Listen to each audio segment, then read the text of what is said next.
अस्सलाम वालेकुम। दोस्तों, जैसा कि अभी आपने शायद सुन लिया होगा, पाकिस्तान क्रिकेट टीम के लिए एक बुरी खबर है।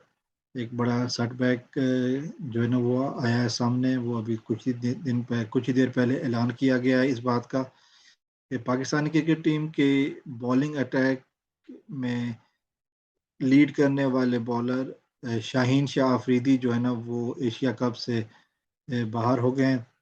6 हफ्ते 4 से 6 हफ्ते के लिए वो क्रिकेट के मैदान से दूर रहेंगे, यानी कि वो एशिया कप में हिस्सा नहीं ले सकेंगे और इसके साथ इंग्लैंड की टीम के दौरे के लिए भी वो टीम को अवेलेबल नहीं होंगे। पिछले 3-4 साल में जैसा कि हमने देखा, शाहीन अफरीदी ने अपने आप को पाकिस्तान का फ्रंट लाइन बॉलर के तौर पर साबित किया है और पाकिस्तानी टीम को इनके ऊपर बहुत ज़्यादा इन्हिसार भी रहा है।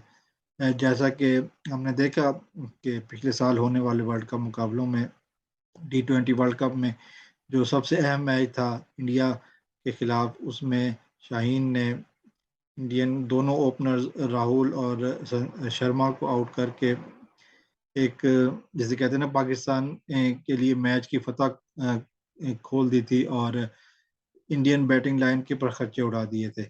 उसके बाद भी, उसके अलावा भी जितने भी मौके में वो शाहीन अफरीदी टीम का हिस्सा रहे हैं, तो एक फ्रंट लाइन बॉलर और एक मेन बॉलर के तौर पर उन्होंने अपने आप को प्रूव किया है। इस वक्त पाकिस्तानी टीम की बहुत सारी उम्मीदें और बहुत सारी जो है ना वो ख्वाहिशात थी कि वो टीम का ही हिस्सा हो।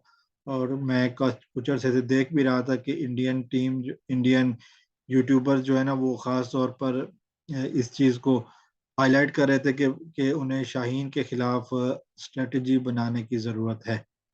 और वो शाहीन की बॉलिंग के मुख्तलिफ एंगल से तज्ज़िये कर रहे थे और साथ में अपने बैट्समैनों की जो है ना वो कमज़ोरियों को आश्कार कर रहे थे कि किस तरह वो शाहीन अफरीदी से बच सकते हैं। अब जबकि ये खबर सामने आई है कि शाहीन इस टीम का हिस्सा नहीं होंगे जिसने इंडिया के साथ मैच खेलना है, तो यकीनन वो लोग जिसे कहते हैं ना कि सेंस ऑफ रिलीफ उनको मिलेगा। और पाकिस्तानी कैंप में थोड़ी सी मायूसी ज़ाहिर है ज़रूर होगी, लेकिन टीमें खिलाड़ियों इंडिविजुअल से नहीं होती हैं, परफॉर्मेंसेस से होती हैं। कॉम्बिनेशन ऑफ 11 प्लेयर्स होता है टीम।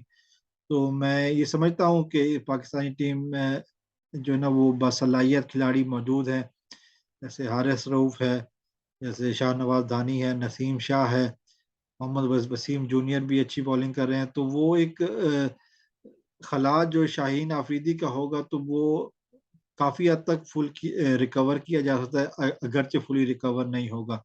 ज़ाहिर है शाहीन ने जो है ना वो ओवर द ईयर्स अपनी परफॉर्मेंस से जो है ना वो धाक बिठाई है बैट्समैनों के अंदर, एक डर और एक खौफ जो उन्होंने कायम किया है, वो ज़ाहिर है उसके लिए थोड़ी सी कमी रहेगी पाकिस्तान को एशिया कप में, जिसका कि फ़ायदा इंडिया की मुखालिफ टीमें, ख़ास तौर पे इंडिया की टीम उठा सकती है।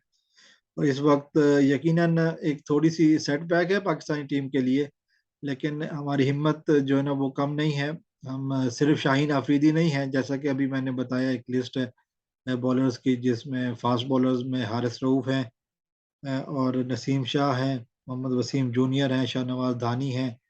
तो वो एक काफ़ी हद तक जगह फिल की जा सकती है। हाँ, लेफ्ट आर्म बॉलर नहीं होगा, जो कि थोड़ा सा इंडियन के लिए परेशानी का बायस बनते रहे हमेशा से शुरू में।